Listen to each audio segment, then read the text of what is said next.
At the end of the day, it's like I want other people to feel liberated in their truth and walk in their power, just like I have.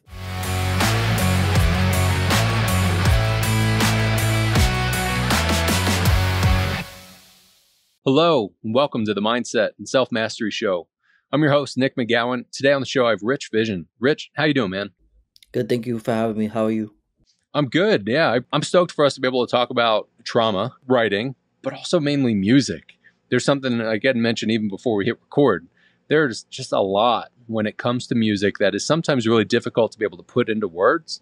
And I also know as a musician that it was harder for me to put things into words as a kid, but I could express myself through music, and to be able to tie that together with mental health and trauma and all of that. And it's just such a beautiful thing that you're doing. So why don't you get us started? Tell us what you do for a living and what's one thing most people don't know about you that's maybe a little odd or bizarre. I am a recording artist. Also, I'm a the website maintenance for my family business. My father's the owner of the company. We sell restaurant equipment, parts for the stove. And as far as awkward, I wouldn't say awkward, but I just came out today as a LGBT rapper, so that a lot of people don't know about me yet.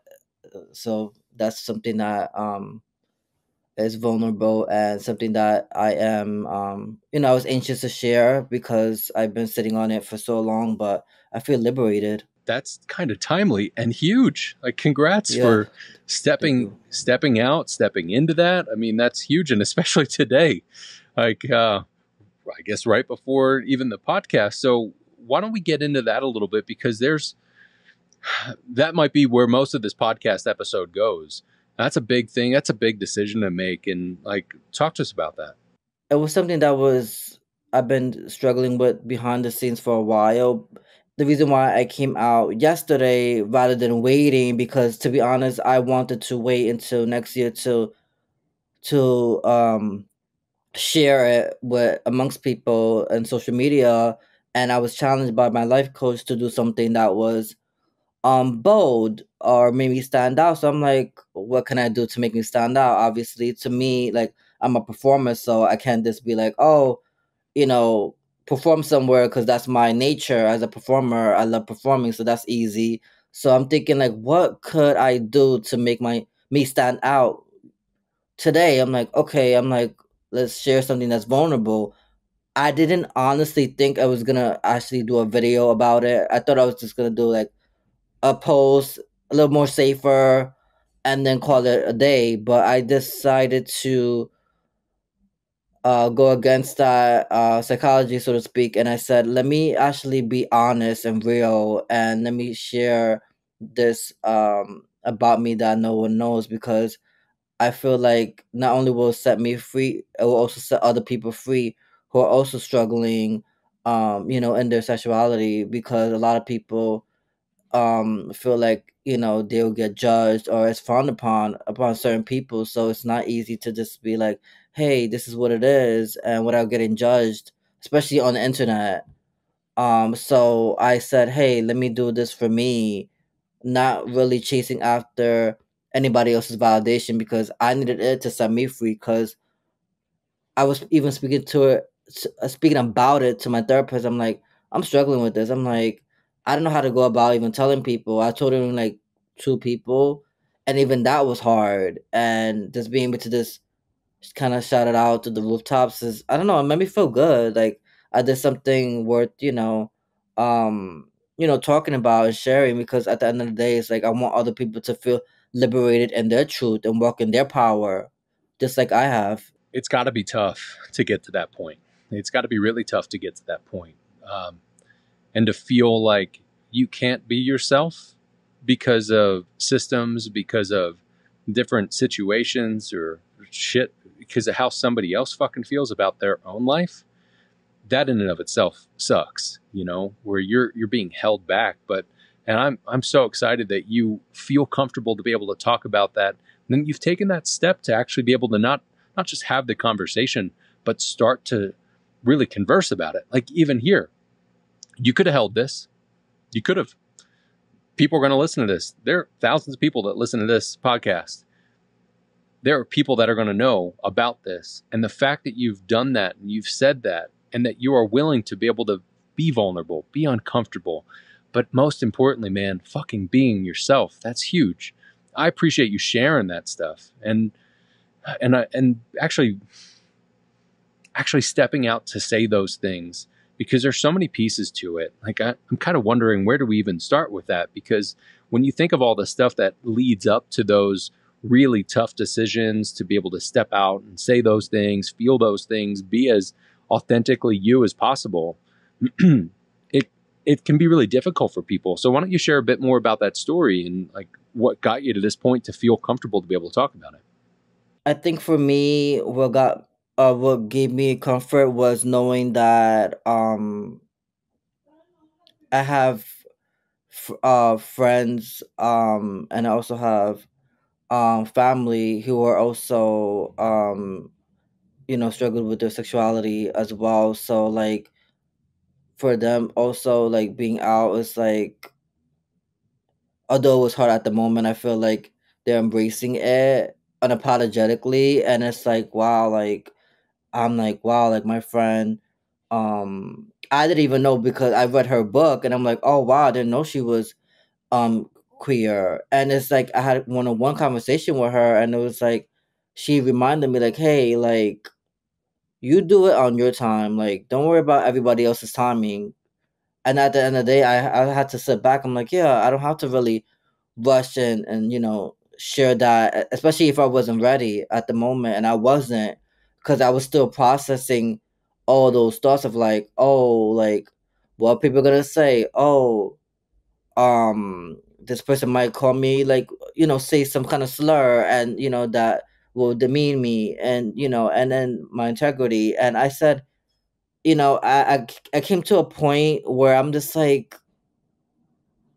I have to do this for me. Like I even spoke to my therapist about it, like, cause she was telling me like, okay, let's baby step it, and I was baby stepping it. I was just journaling about it. Like even writing about it was hard.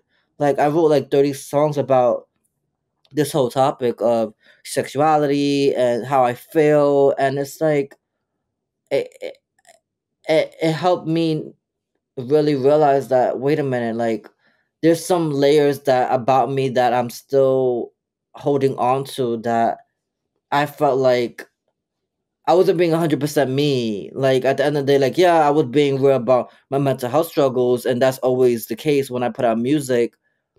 And then there's still a part of me was like, wait a minute, there's still more stuff that you have in the closet that you're not saying. Like if you're gonna be 100% real, be 100% real in all aspects. So for me, that helped me realize that hey, there's so much more to be said in my music besides the mental health piece, which is uh, obviously is very important to me because I struggled with suicide ideation, and also knowing that now I'm stepping into um my sexuality. I also realized that it's also a part of me um that gets to be heard, and that people need to see other people stepping out because it helps them step out into their own in their own journeys of like, hey, maybe there's something that I'm holding back that I want to share, and I want to feel liberated, I want to feel confident in myself. And I know it's not always easy, but it helped knowing that there was other people around that already have done it so boldly, and unapologetically, which makes me feel comfortable to say, hey, wait a minute, like I was in a community that was LGBT without even thinking of it, and my therapist reminded me like, hey, did you know like you were just in a community that, subconsciously you just went in it, and maybe it was something to it, alluding to maybe, but I don't know, but I know I just needed the support. She was like, wait a minute, that was something there. Like you were comfortable to go into a community that you didn't see yourself in, because I was like on the outside looking in like, oh, I'm not, because I was putting straight on the actual, sign in form, and they were, wait a minute, this is LGBT. How can you be? So I got a kind of like a lot of questioning about that too. But at the end of the day, I also feel like that helped me realize, wait a minute, I'm not I'm not being true to who I am. Well, you'd also mentioned about social media or just on the internet, being able to talk about things and being who you are, and how people could say things, people can do whatever. It can be really easy for people hiding behind some sort of device or screen to talk a lot of shit. And yeah, trolls are going to be trolls, but for the most part, these people aren't. They're not really trolls. They're humans that are hurting and they're unsure about themselves. They're going through their own shit, and they'll throw stuff at you because they feel like it might make them feel better, or they don't have to worry about something, or they can shit at somebody else and not have anybody look at their own stuff. And it's hard to not feel for them in that. But for you to be able to say, well, even if that's a thing, somebody could say anything they want, and that could be really hurtful. It could be really painful to read or listen to or whatever. But for you to be able to step out and say, this is what feels right to me, you're totally right. I believe you 100% that other people can look at that and they can say, well, maybe that's something I can do. Maybe it's a conversation I can have. If we take a little bit of a step back and you think about the conversation you had with a friend, the conversation you've had with your therapist, conversations you've had with yourself, other people are going through those things. And it's a little crazy at times how we can think as people like, oh, I'm all by myself. You don't get what I'm going through. You don't know what I've done or what has happened to me. And we're never actually alone. There's always somebody out there or a group of people or a handful of people at least that have gone through some similar things. And sometimes it just takes us stepping out or raising our hand to be able to actually show, like, I too could really use some help. Then you talked about community. You also talked about some family that are going through some of that. But then again, if we look at overall systems of you can't be who you are because the world tells you you can't be, or because people will look at you differently. Man, I love that you've done that for you and for the other people that not only going to listen to this podcast, but everybody else you talk to through the rest of your life. That just you being you, that's an important thing. So let's talk about a bit of the mental health that goes along with that too, because that's not an easy thing. It's not like you're like, you know what? Today I think I'm going to wear a pair of the blue shoes instead of the red shoes. Wait a minute. It's totally different than that. This is like, I'm going to tell people who I really am, as opposed to yesterday when I was still shielding that from people or holding back from that, and how that must have affected at least aspects of your mental well-being. So talk a bit about how not only you've managed through the mental health and you've used your music to be able to get your words out, but also how that all ties together with what and who you are out in the world today. When it comes to, especially being out, and also now, like, I'm actually like, I will be putting out music about it in the future next year. I also realized that, it affects me mentally because, like, I kept internalizing what people would say. So because of that, I started to play small. In the sense of, like, I didn't want to, like, you know, share it in my music or even speak to my therapist about it at one point, because I'm just like, this is so too heavy. Even yesterday, when before I was even about to do the video, I had this, like, thought in my head of, like, maybe I shouldn't do this, like, it's not the right timing.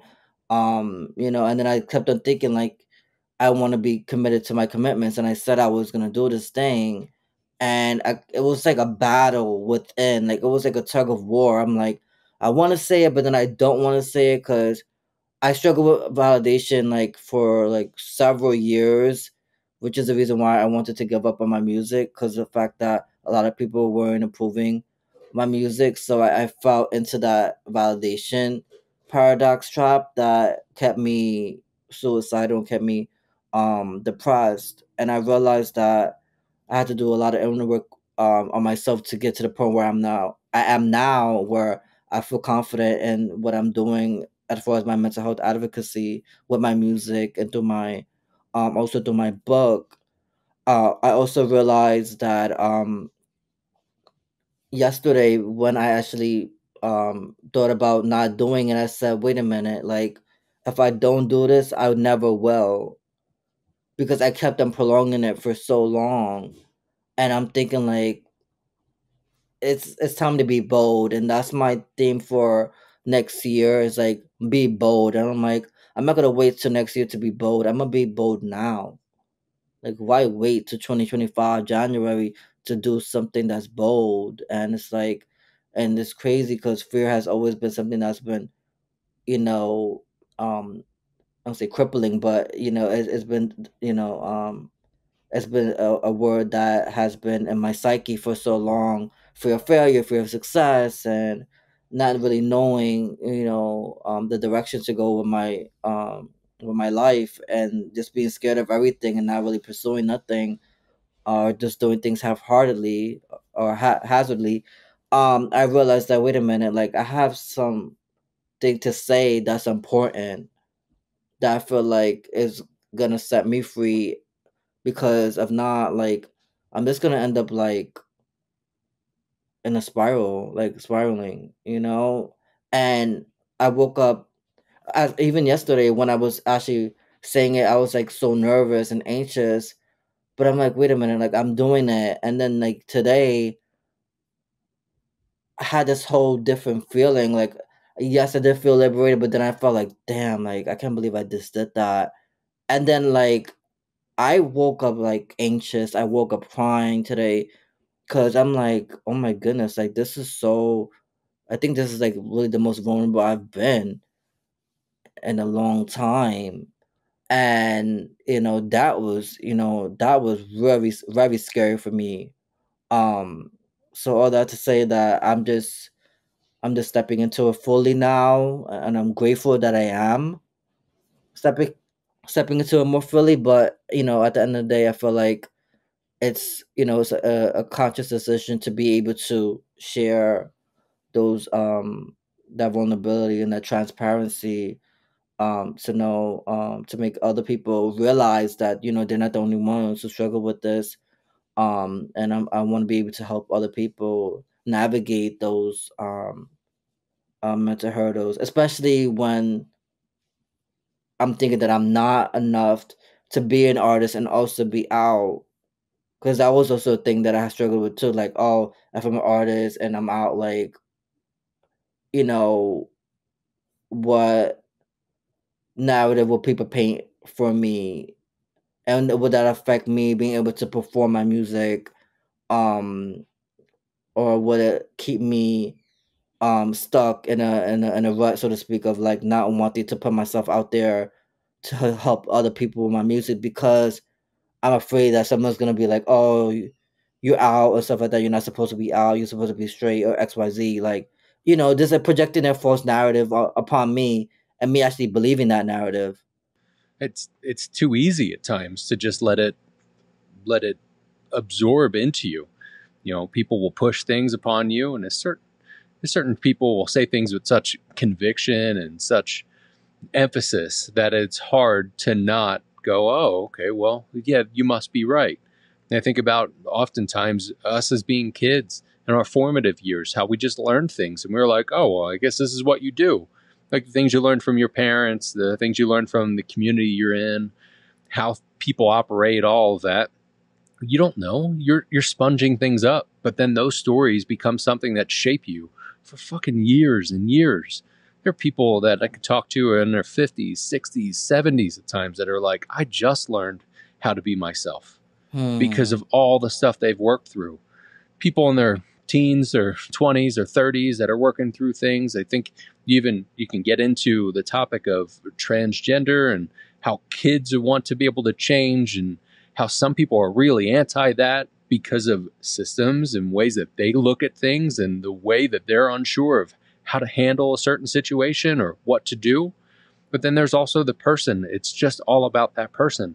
Where do they feel they're at? What do they feel is true to them? And who the fuck are you to tell them any different? For real. But sometimes it takes us a long time to be able to get to that point where we go, time out, fuck off. Here's me, here's really me. And a lot of times it can take us that time to be able to be ourselves, to actually be okay with ourselves, to then say, this is what feels right, natural for me. And I appreciate you being just open, vulnerable with all this stuff, especially even with getting up this morning and instantly feeling anxious and crying. Like, I can pretty much guarantee that you're probably not the only person who's ever done that, who has said such a large, vulnerable thing that makes them feel liberated and fucking scared shitless at the same time, that then will wake up crying thinking, I did that, but I did that, but I did that, but I did that. Like, all of that can be true simultaneously. It's then what you do with it at that point. So from the music perspective of what you're doing, honestly, man, I feel like it's probably going to open up so many additional doors for you because you will be able to feel into it. Plus, there's so much bullshit when it comes to how things should be when it comes to, and let's just live on the music and artist path for a second. There's so many ways that they're like, you have to do it this way because so-and-so got big doing it this way, and you have to be perceived this way. But I think some of the best things, even watching different artists as they go through the course of their transformation as a group or as a band or as a solo artist, like, it's typically the third album where they start to figure it the fuck out. Mm-hmm. Like third, fourth album. And Yes. I've seen different interviews at different bands, and I've had conversations with people where they're like, well, at one point I stopped giving a fuck. Or didn't want to listen to the label anymore, or said, well, this is what we feel is natural. And I love when you can hear that stuff. There's a band that I listened to called Bring Me the Horizon. They were a hardcore band, like almost grind metal from the UK in the early 2000s. And they had a handful of albums, and then you could start to see them shift. Even in one or two of their songs from like an album 2019 or 2020, there was a verse in it. It was like somebody in the front row was talking shit about us while they're wearing a Black Dahlia Murder shirt, saying we're not heavy enough because now we're poppy. And this album they just put out is by far the best album they've ever put out. And you can tell they figured it out. They are them. And in interviews with them, because I could hear it and I could feel it. Like, it's palpable with that. In interviews, they talk about how this is where we feel we are. And this is them standing on their path. So for you to be able to be open and be you, 100% you, from an artist perspective, man, the whole fucking world's going to open up at this point. And if there are those fears and the times where like, oh yeah, well, people could say things, people are going to say shit no matter what, because those people have their own fucking problems. But for you to be able to step out and do it, even the fact that you wrote your book and that you poured your heart and soul into each one of those poems, that's a big thing that a lot of people only wish that they could do and would rather talk shit about than actually do the work to be able to do it. So throughout the poetry and the things that you talk about, and throughout your writing as an artist, you talk a lot about trauma. So talk a little bit about what trauma has led you to where you're at, but also how you incorporate the lessons you've learned from trauma into the work that you do, and especially with who you are out in the world right now. A lot of my trauma stemmed from this, to be honest, stepping into the music industry. I when I put out my first EP, which was 2015, over 10 years ago. When I first started, I was just a rookie in the game, and I didn't really know that by me putting myself out on the internet that I was gonna get so much um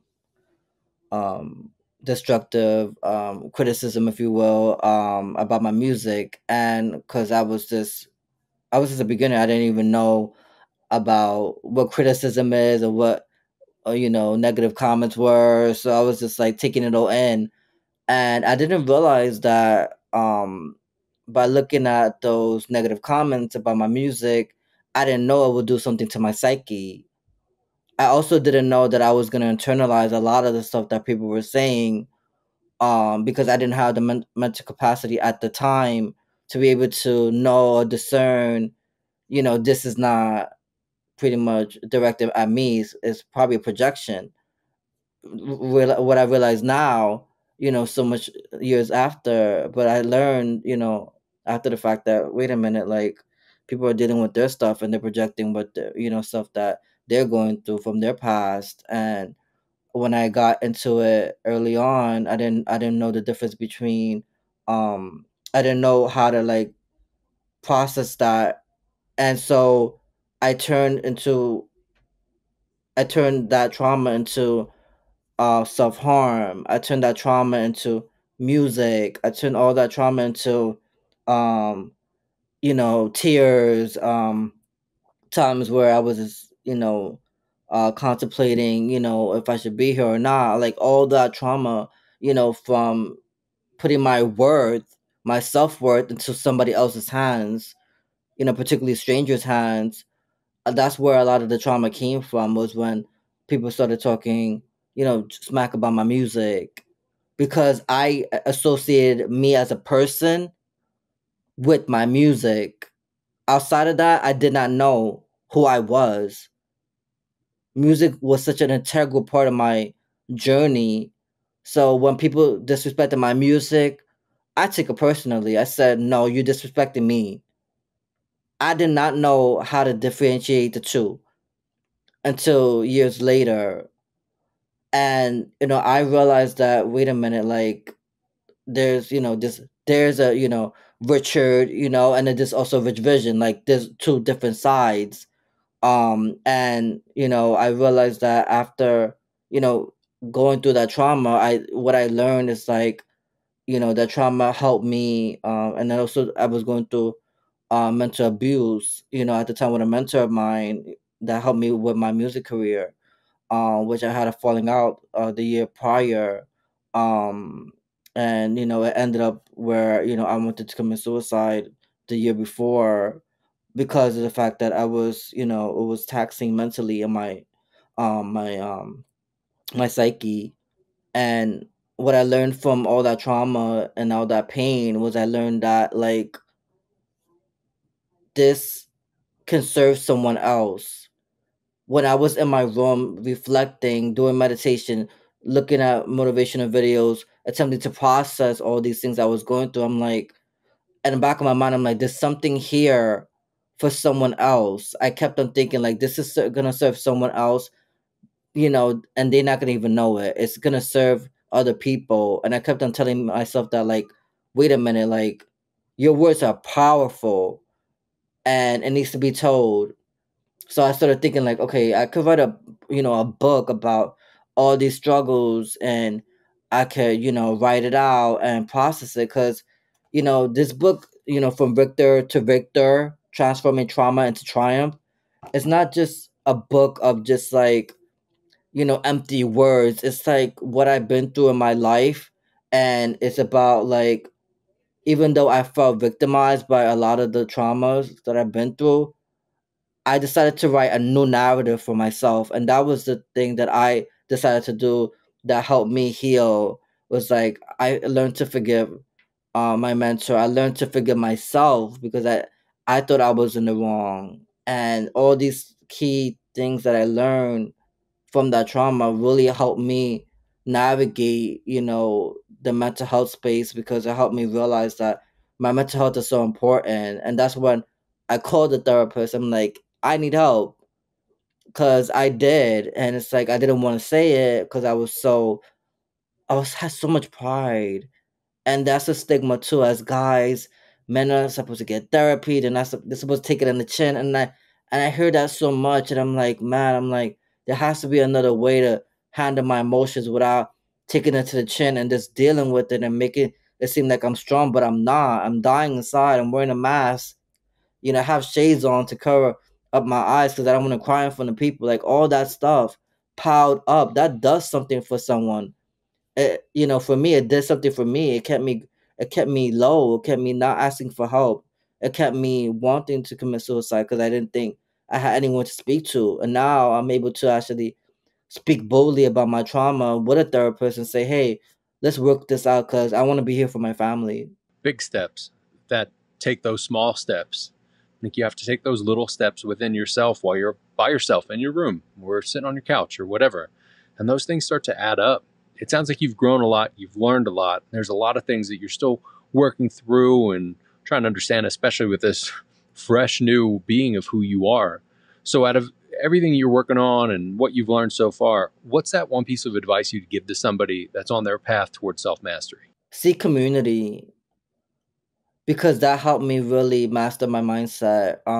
Because I had such a defeatist mentality at the time years ago, and I realized when I stepped into accountability communities, and also life coaching and things like that, I realized that people had so much different perspectives that I had that challenged my limited beliefs, self-limiting beliefs, and it helped me realize that I have so much potential and purpose in me, and it helped me really change that that victim's mentality to becoming victorious, and then I'm able to hold myself in a more higher regard versus looking at me thinking I'm trash or I'm a waste of space. I started to really develop a stronger mental capacity to actually be able to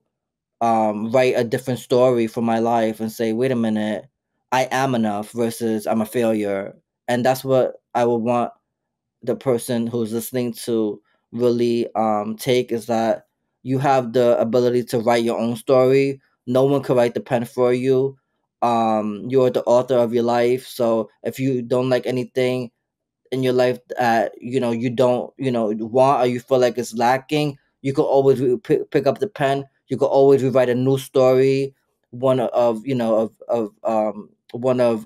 resilience, one of courage, one of faith, grit, tenacity. You can write your own story, whatever that word is, and you can um be able to overcome any struggles that comes your way. That's great. I appreciate the advice, and especially being able to understand that we all can pause and rewrite or continue to write the way that we want to write instead of what other people are telling us we should be writing. So, Rich, I love where you're at. I really appreciate and encourage you to continue to be who you are and never mind whatever anybody else is saying, but keep doing the work that you're doing, especially the internal work, so that you can be the outward version of who you actually are and show other people that it's okay to be them. I appreciate you being on today and for everything you've talked about. Before I let you go, where can people find you and where can they connect with you? Yes, I appreciate the privilege of sharing my story, because it's really important to know um that I'm not the only one struggling, and that we the person who's listening could get the help that they deserve. If anyone wants to connect with me, I am Rich Vysion, so that's gonna be RICHVY like yellow SION on all social media. So it's gonna be RICHV like Victor, yellow YSION on all social media platforms. I have my single out called I Am Enough, Yes As I Am, on Spotify. You can listen to it and feel empowered. And as a reminder that you are enough as you are, and you don't have to chase anybody's validation but your own. Awesome. Again, man, it's been awesome to have you on. I appreciate your time today. Thank you. Thank you, my brother. Appreciate you.